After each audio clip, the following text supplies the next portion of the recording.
I'd like to share the first time I heard Parittas.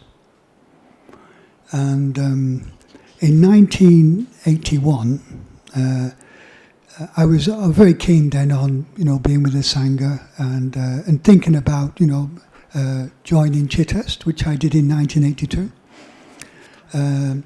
So I thought I'd better introduce my mother to my future companions.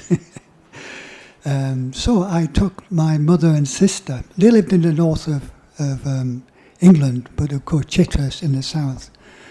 But a very good a friend from Thailand who had a house in London accommodated us. And so I was working in London at that time, so I was still a layman at that time. So I took them for the Katina ceremony, which in those days in Chithurst we used to have it in a marquee outside because we didn't have a Dhamma hall in those days. Yeah. And, pretty concerned how Mother was going to respond to all this. Would she like it? And I remember we went going to the marquee and this sort of underlying anxiety about how Mother, and especially Mother, was going to respond to this.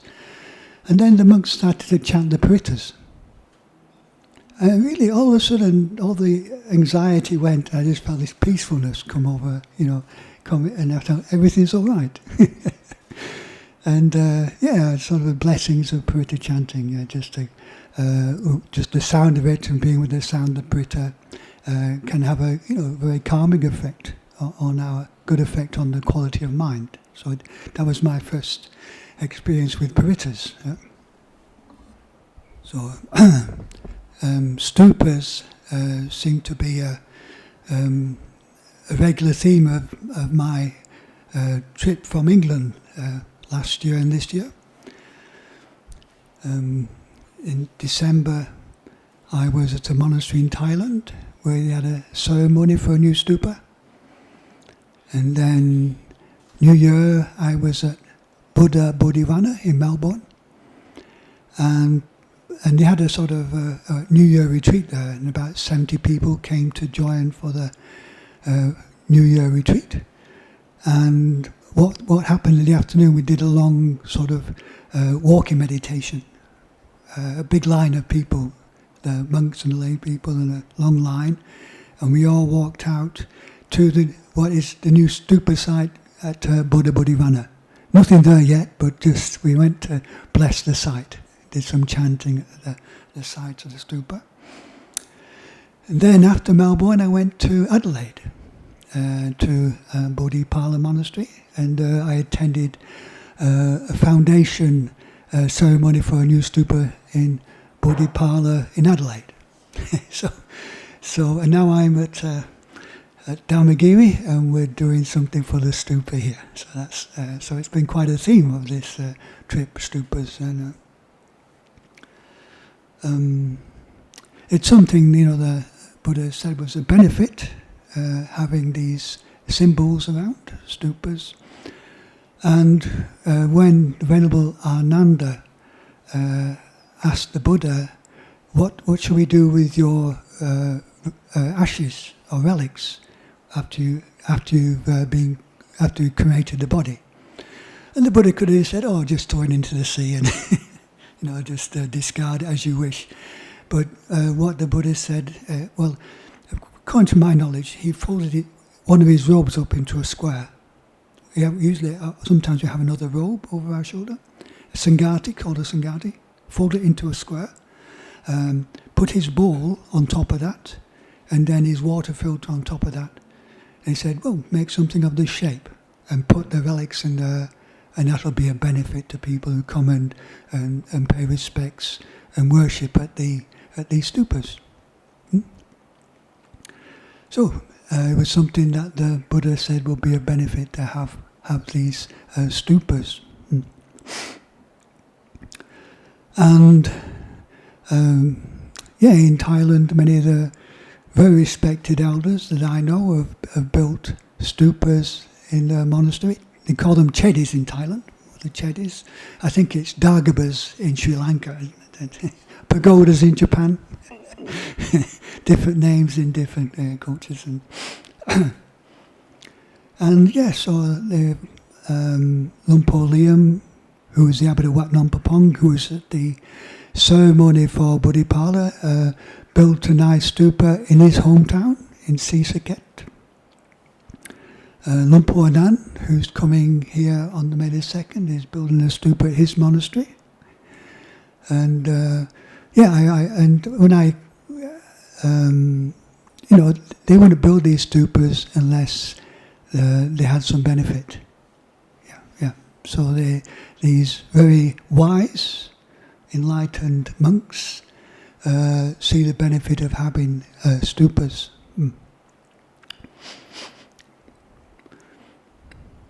In 1980, before I was a monk, I went on a pilgrimage of Asia with a Buddhist monk, a Thai Buddhist monk, and a group of lay people. And we went to Thailand. From there, we went to Burma. From there, we went to India. And one thing that really I found very nice was seeing all these Buddha statues and pagodas. In Burma, I went to Pagan and all this beautiful place, all these really nice pagodas around them. And the Shwedagon in Burma, and the pagodas in Pagan and also in Mandalay. And then I just enjoyed, travelling around in Thailand, seeing all these Buddha statues on hillsides and stupas on top of hills. And I thought, it's something we don't really... In England, in Christianity, there's churches, but there's no other sort of religious symbols around. Nothing to remind us about certain spiritual values, really. It's just... these days it's just advertisements and billboards, isn't it? trying to get you to spend your money. Yeah? And but I really... so by the time I got to India, I really, what I decided to do in India, because that was the last stop before returning to England, was buy myself a Buddha statue. And when I got back to England, in my flat, I made a shrine with the Buddha statue. And that was really good, because that became the sort of place where I would meditate. And it was a support for meditation, having that sort of peaceful image of a Buddha statue. And interesting, in our monastery in England, in our monasteries in England, all these Burmese Buddha statues are turning up, made often from marble, white marble, alabaster marble. And the reason for this is that, the English invaded Burma, they colonized Burma. And these English gentlemen liked these Buddha statues because they were peaceful. So they bring them back with them and put them in their gardens. So they could sit around these nice, peaceful Buddha statues in their gardens. Yeah? And then, of course, now they passed away. And like the next generation think, they feel that that Buddha statue should be in a more sacred place. So they bring them to our monastery. So we have some very nice Burmese Buddha statues in our monasteries in England from what the English took out of Burma. Yeah. So just the effect that symbols and images can have on us, and sometimes, visual. Seeing something can have some visual things can have a more strong impression on some people than reading something even. The power of visual things.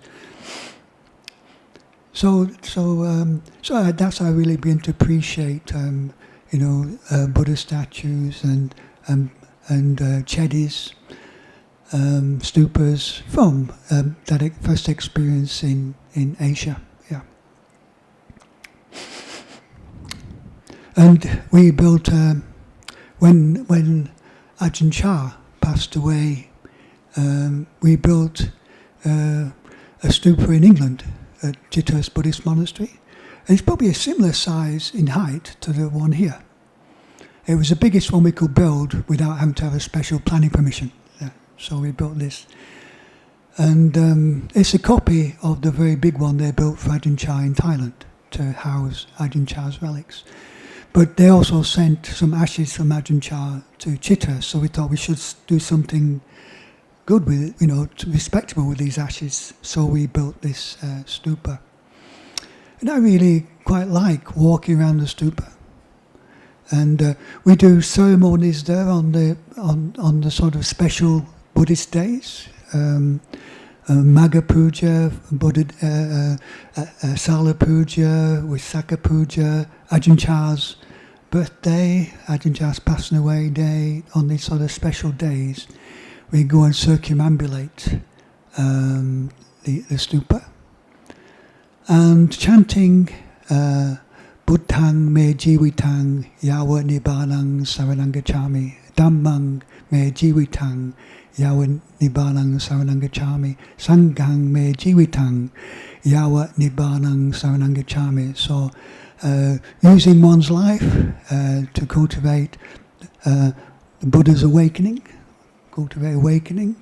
using those teachings, devoting your life to following the teachings of the Buddha, and devoting your life to associating with the noble ones, the Sangha. And I do this quite regularly on my own, because it's a good thing to do to bring these aspirations to mind. And also to remember Ajahn Chah's ashes are in there, and I bring Ajahn Chah to mind and his good example to inspire me to follow as best as I can the example of the Buddha and the Sangha and monks like Ajahn Chah. Yeah, sure. And these have a beneficial effect. Yeah, yeah.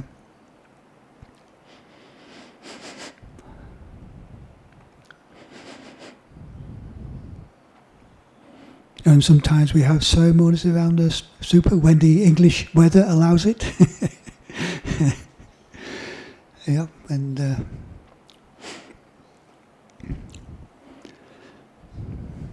and of course, what the Buddha said initially was quite a simple structure, but of course, people's devotion wanted to make something more elaborate. So stupas evolved into all sorts of different shapes, but representing the same thing. Somewhere we can circumambulate and bring the triple gem to mind, bring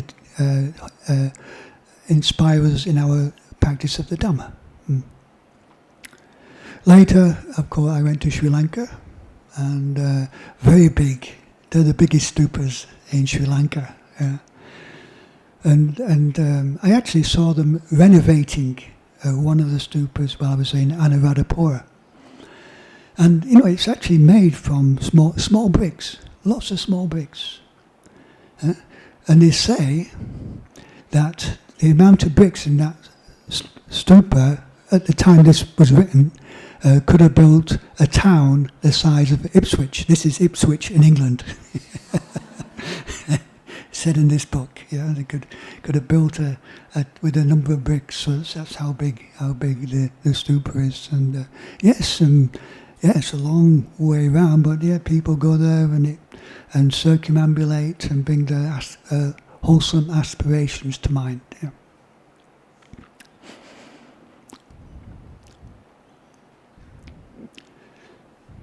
So soon, after May the 2nd, you'll have a completed blessed stupa at the top of the hill here.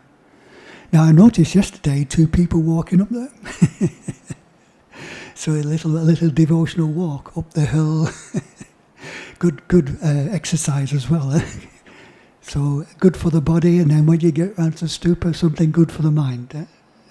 So we can go there and make gestures of respect, circumambulate, and bring important things to mind. And these Buddha statues are going to be at the top. The representing the Buddha's meditating when the Buddha was practicing. Enlightenment, touching the earth, representing the enlightenment of the Buddha, and then teaching, like in the Dhamma Chakra when he taught, and then the Abhaya Mudra. the gift of fearlessness. The Buddha's example of somebody who was very compassionate and would never do anything to harm anybody. Yeah? And also, what he teaches is the way to go beyond fear. So he gives the gift of the teachings to take us towards fearlessness. Yeah. But also, I also one thing it's nice to bring to mind is abhayadana. The gift of fearlessness is not just for Buddhas; it's also for us too. And how do we practice abhayadana, giving the gift of fearlessness? How do we practice that? Being precepts, yeah. See, when somebody is committed to virtue, to not harming or respecting others' properties, won't take advantage of you, won't talk nasty things or lies behind your back, and they won't, get drunk so they end up doing these things. Well, and that's somebody you can trust. And you don't have to fear them, do you? They won't harm you, do anything to harm you, And so that's the gift of fearlessness that we can give by living a virtuous life, following the guidelines and the precepts. And something I really appreciate being in the Sangha. I mean, very virtuous beings, and people can trust and support you in our practice of the Dhamma. Yeah. Something that's our gift. So maybe that's something we can contemplate when we see the Abhaya Mudra Buddha, how to practice Abhaya Dana ourselves in our lives.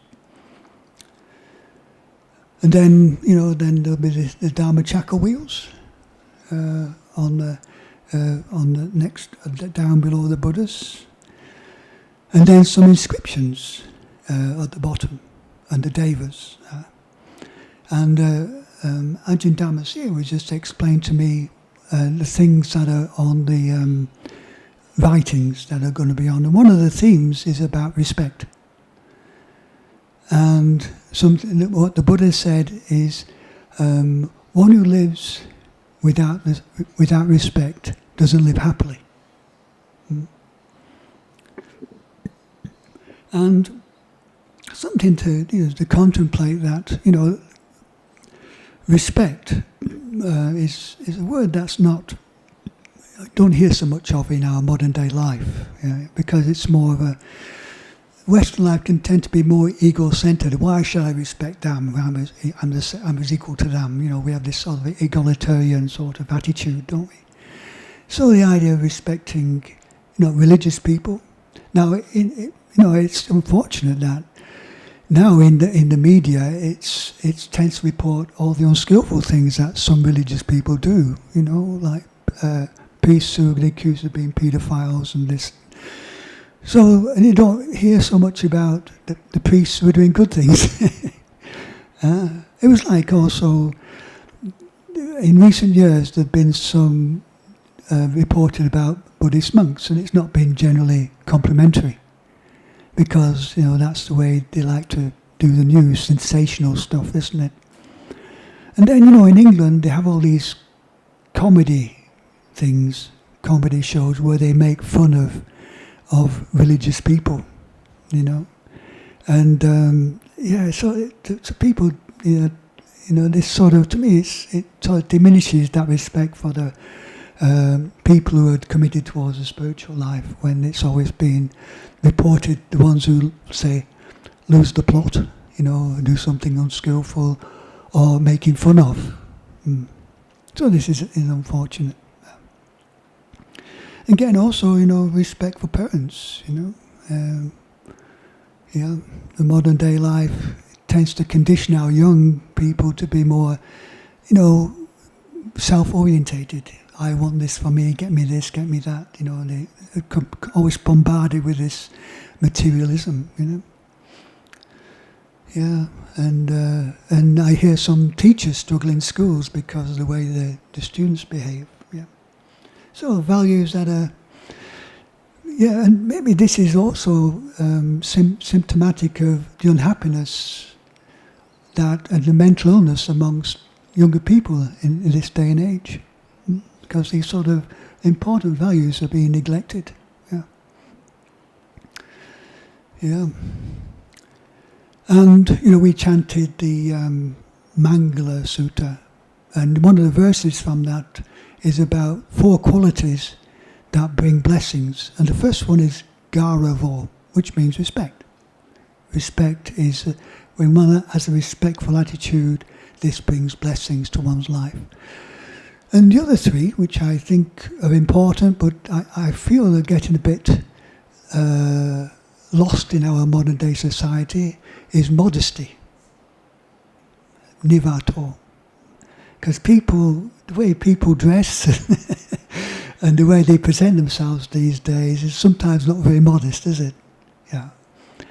And so everybody trying to grab attention, everyone trying to be the centerpiece. Yeah, yeah. So sort of modesty and contentment and gratitude. Gavo cha nivato cha santuti cha gitanyuta. Again, contentment. I think it's disappearing from the English language because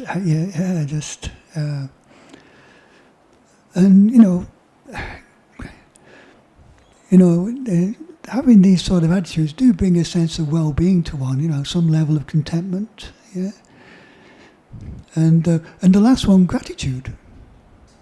Yeah, yeah. The more society seems to offer, the more people want. They don't seem to appreciate what they have. Yeah. But interesting enough, every year in England they have what they call a Day of Happiness. And several years ago in England they went on asking people what brings them happiness. And top of the list was generosity. So people appreciate, being generous brings some happiness. But also in those top 4 was appreciation. People said what makes them happy is actually appreciating what they have. Yeah. So this is I see these 4 qualities are things that are on decline but very important: respect, modesty, contentment and gratitude. And if one has these qualities of heart, this will bring blessings and a better happiness. The happiness that you get from getting something very superficial, maybe it doesn't last long, but the happiness that comes from having good attitudes is more sustaining, that sort of well-being. And also a foundation for mental cultivation, for bhavana. So, yes, going around the stupa and reading these sayings also remind us about certain good values. Yeah. Yeah. So these are sort of benefits. Another benefit that I can appreciate of a stupa. So in 1982, I did a long retreat in Chiang Mai in the north of Thailand. I spent 6 weeks in a monastery meditating. And at the end of the retreat, I thought I'd do a little pilgrimage of monasteries in Chiang Mai.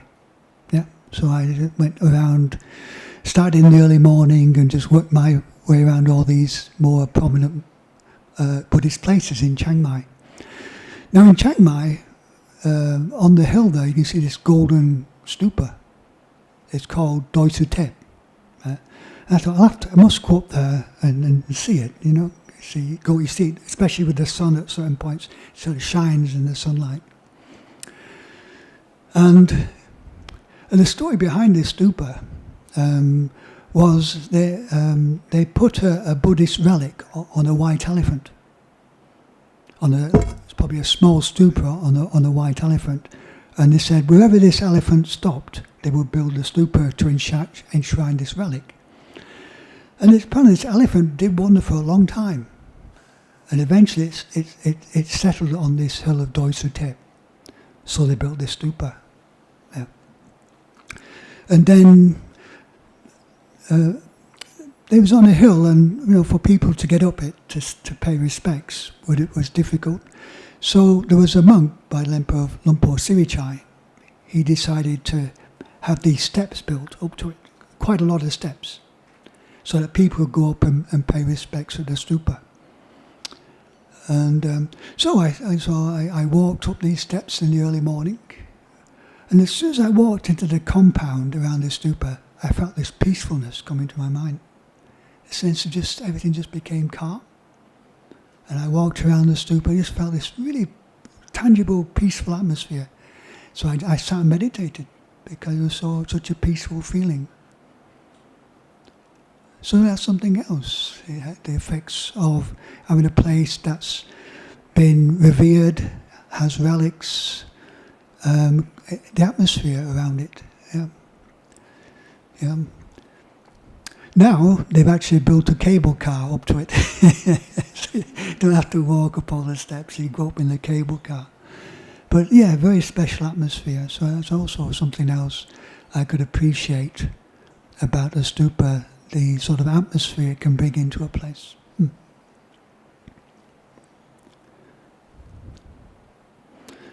So when they have the stupa here, I hope it can benefit you in your practice, bring wholesome aspirations, remind us about important things, and support us in our practice of the Dhamma. Yeah. So I'm very happy to be here at this time of blessings for the new stupa. I'm afraid I won't be here on the 2nd of May. I have to get back to England. I have some responsibilities and things to fulfill there. I've been away for 5 months, so if I said, can I just be away another month? But I have things on, so. So I'd like to offer these thoughts. I don't know if maybe Ajahn Dhammagiri might like to add something, some thoughts. Ammayang Dhammagiri Sadhakaram Dadamase Sadhu Sadhu Sadhu